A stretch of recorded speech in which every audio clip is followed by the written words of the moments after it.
నగరంలోని ప్రసిద్ధ బల్కంపేట ఎల్లమ్మ దేవస్థానంలో అమ్మవారి కళ్యాణం ఇవాళ కన్నుల పండుగగా జరగబోతుంది. ఉదయం 11:51 ఎల్లమ్మ కళ్యాణం వైభవోపేతంగా జరగబోతుంది.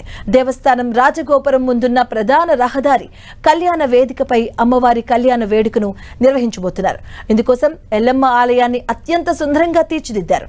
ఎల్లమ్మ కళ్యాణోత్సవానికి ప్రభుత్వం తరపున మంత్రులు పొన్నం ప్రభాకర్, కొండ సురేఖ అమ్మవారికి పట్టు వస్త్రాలు సమర్పించబోతున్నారు. దీనికి సంబంధించిన పూర్తి అప్డేట్స్ మా కరెస్పాండెంట్ రాముడు అందిస్తారు. అక్కడి నుంచి రాముడు.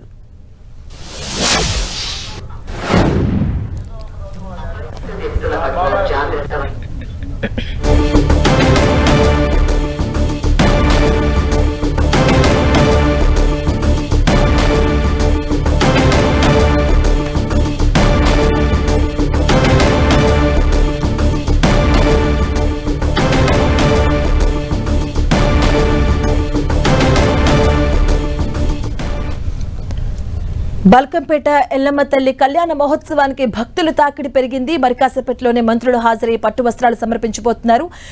ఎల్లమ్మ రథోత్సవం రేపు ఉండబోతుంది. దీనికి సంబంధించిన పూర్తి అప్డేట్స్ మా కరెస్పాండెంట్ రాముడు అక్కడి నుంచి అందిస్తారు లైవ్ ద్వారా. రాముడు. మరికొద్ది సేపట్లో ఎల్లమ్మ దేవతకు సంబంధించి కళ్యాణ మహోత్సవం ప్రారంభం కానుంది. అందుకోసం అన్ని ఏర్పాట్లను అధికారులు చేశారు. ఇటు దేవాదాయ శాఖ మొత్తం ఏర్పాట్లను పర్యవేక్షిస్తుండగా భద్రతా అంశాన్ని పోలీసులు, అదేవిధంగా ఇక్కడ ఉండేటువంటి ఇతర విభాగాలన్నీ కూడా వైద్య విభాగం, అదేవిధంగా GHMC వీళ్ళందరూ కూడా తమ తమ పనులను చేస్తున్నారు. వాటర్ బోర్డు వాటర్ సమర్పిస్తుంది. ఈ విధంగా అవసరమైనటువంటి చర్యలు తీసుకుంటున్నారు. పెద్ద ఎత్తున భక్తులు ఉదయం నుంచే క్యూ కట్టారు అమ్మవారి దర్శనం కోసం. కొద్దిసేపట్లో ఎల్లమ్మ కళ్యాణోత్సవం ప్రారంభం కానుంది. ఆ తర్వాత 11:59 కళ్యాణం ప్రారంభం కానుంది. వివిధ విభాగాలకు సంబంధించినటువంటి అధికారులతో పాటు ప్రభుత్వ పెద్దలు కూడా ఈ కార్యక్రమానికి రానున్నారు. పెద్ద మొత్తంలో భక్తులందరూ కూడా వచ్చి ఇక్కడ దర్శనం కోసం క్యూ లైన్లో నిలబడ్డటువంటి పరిస్థితిని మనం చూడొచ్చు. అయితే ప్రధానంగా ఇక్కడ ఎలాంటి ఇబ్బంది జరగకుండా అవసరమైనటువంటి ఏర్పాట్లు చేశారు. లక్షల సంఖ్యలో భక్తులు వస్తారన్నటువంటి ఆలోచనతో అందుకు అవసరమైనటువంటి ప్రాంతాల్లో అన్ని కూడా 7 క్యూ లైన్లను ఏర్పాటు చేశారు. ఉండేటువంటి దాదాపు 4 సైడ్లు 5 సైడ్ల నుంచి వచ్చే విధంగా అవసరమైనటువంటి ఏర్పాట్లు చేసడం జరిగింది. అదేవిధంగా ఆషాఢం మొదటి మంగళవారం ఈ కళ్యాణోత్సవం జరుగుతుంది. ఆ తర్వాత 3 రోజుల పాటు ఈ కళ్యాణ వేడుకలు ఇదే విధంగా జరిగేటువంటి అవకాశం ఉంటుంది. నిన్న రాత్రి పెళ్లి కూతురు అదేవిధంగా వేడుకోళ్ల కార్యక్రమం పూర్తి చేసినటువంటి అర్చకులు ఈ రోజు ఉదయం ఈ కార్యక్రమాన్ని కళ్యాణం కార్యక్రమాన్ని చేపట్టడం జరిగింది.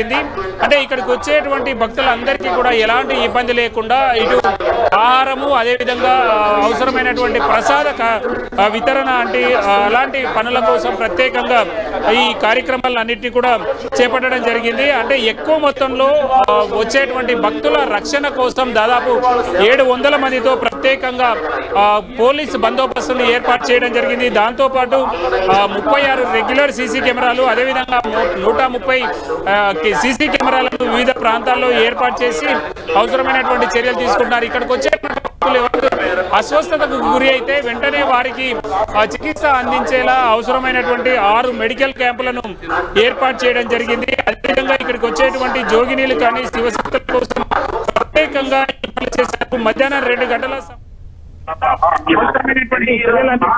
ఇటు ప్రభుత్వం మాత్రం మరొక వైపు పెద్ద ఎత్తున వస్తున్నటువంటి నేపథ్యంలో పలు దేవాలయ శాఖ కానీ దేవాలయానికి కమిటీ కానీ అందరూ కూడా పంపిస్తున్నారు. పోలీసులు ఎక్కడికక్కడ గట్టి భద్రతా బందోబస్తు ఏర్పాటు చూడొచ్చు.